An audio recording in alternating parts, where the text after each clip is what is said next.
যে কোনো সময় ইন্টারভিউ যখন দিতে যাবেন তখন এই 5টা শব্দ বেশি করে ব্যবহার করবেন, তাতে করে আপনার ইন্টারভিউয়ারের আপনার প্রতি বেটার ইমপ্রেশন ক্রিয়েট হবে এবং আপনার জব পাওয়ার সম্ভাবনা বেড়ে যাবে।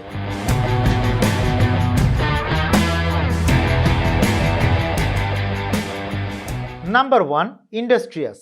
সো ইন্ডাস্ট্রিয়াস মানে কঠোর পরিশ্রমী। সো আপনি খুব বেশি পরিশ্রম করতে পারেন, অনেক বড় টিম পরিচালনা করতে পারেন, আপনার লিডারশিপ স্কিল ভালো, টিম বিল্ডিং স্কিল ভালো, প্রজেক্ট ম্যানেজমেন্টের স্কিল ভালো।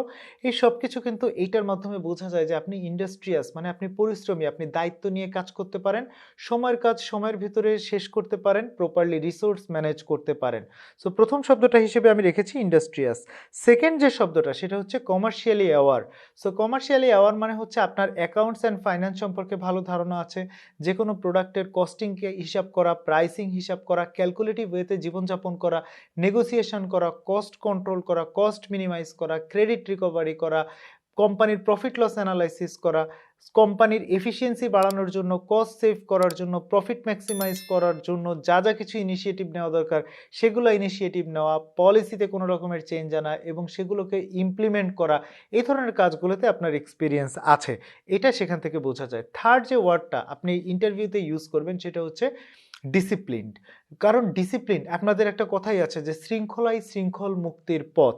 সো যে মানুষ যত বেশি ডিসিপ্লিন সেই মানুষ তত বেশি সফল। পৃথিবীতে যত মানুষ সফল আছে তাদের প্রত্যেকেই ডিসিপ্লিন ছিলেন।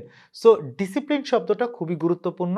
আপনি যে একটা নিয়মের মধ্যে থেকে কাজ করেন, সুশৃঙ্খল জীবনযাপন করেন, একটা ছকে বাঁধা জীবনযাপন করেন, যেই জীবনটা একটা নিয়মের মধ্য দিয়ে হয়, নিয়মকে ব্রেক করে আপনি অনেক বেশি কোনো এক্সপেরিমেন্ট করেন না, এই ব্যাপারগুলো খুবই জরুরি একটা বিষয় কিন্তু। হ্যাঁ, সো ডিসিপ্লিন আমার পছন্দের 3 নম্বর শব্দ, যেটা আপনি ইন্টারভিউতে বারবার ব্যবহার করতে পারেন।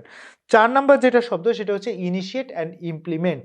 সো আপনি যে একজন ইনিশিয়েটার, আপনাকে যে কিছু বলে দেওয়া লাগে না, আপনি নিজে নিজেই বলতে পারেন, এইটা কিন্তু খুব বড় একটা গুণ। There are two types of people who are working for some company. এক টাইপের লোক আছে যাদেরকে বলে বলে কাজ করাতে হয়, এই কাজটা করো, ওই কাজটা করো, এই কাজটার কি অবস্থা, ওই কাজটার কি অবস্থা, তোমাকে একটা কাজ দিলে তুমি করবা কিনা, এরকম। আরেক ধরনের লোক আছে যারা কিন্তু বলে যে বস আমাকে একটা কাজ দেন, বস আমি কি এই কাজটা করতে পারি কিনা, বস আমার এটা করা জরুরি, বস আমার ওইটা করা জরুরি। সো কি হলো, তারা কিন্তু দায়িত্ব নিতে পারে। সো আপনার যত বেশি আপনি ইনিশিয়েট করার সক্ষমতা রাখবেন ততই কিন্তু এইচআর এর কাছে আপনার গ্রহণযোগ্যতা বাড়বে। শুধু ইনিশিয়েট করলেই তো হবে না, জিনিসটাকে ইমপ্লিমেন্টও করতে হবে। সো একটা ইমপ্লিমেন্টেশন ফ্রেমওয়ার্ক ডিজাইন করা, ইমপ্লিমেন্টেশন স্ট্র্যাটেজি সেট করা, প্রজেক্টগুলোর মাইলস্টোন সেট করা, প্রজেক্ট প্রোগ্রেসটাকে ট্র্যাক করা এবং অন টাইমে রিসোর্স অনুযায়ী, বাজেট অনুযায়ী কাজটাকে কমপ্লিট করা, ইনিশিয়েট করা এবং ইমপ্লিমেন্ট করা, এইটা ইন্টারভিউ বোর্ডের জন্য খুবই পাওয়ারফুল একটা word. Last but not the least, 5 number, যেটা হচ্ছে কোলাবোরেটিভ।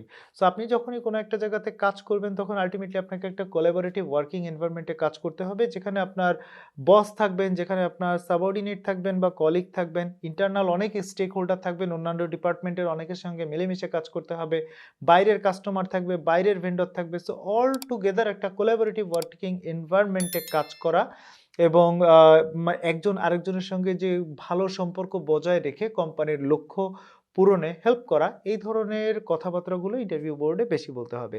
সো এই যে 5টা ওয়ার্ডের কথা আপনাদের সঙ্গে শেয়ার করলাম, এগুলো যদি আপনি ইন্টারভিউ বোর্ডে যথাযথভাবে প্রপারলি ইউজ করতে পারেন তাহলে আপনার নিয়োগকর্তার দৃষ্টি আকর্ষণ করা সহজ হবে, জব পাওয়া সহজ হবে। সবাই ভালো থাকবেন, সুস্থ থাকবেন। ইনশাআল্লাহ পরবর্তীতে নতুন কোনো ভিডিও নিয়ে, নতুন কোনো কন্টেন্ট নিয়ে আপনাদের সামনে হাজির হব। সেই পর্যন্ত আল্লাহ হাফেজ, আসসালামু আলাইকুম।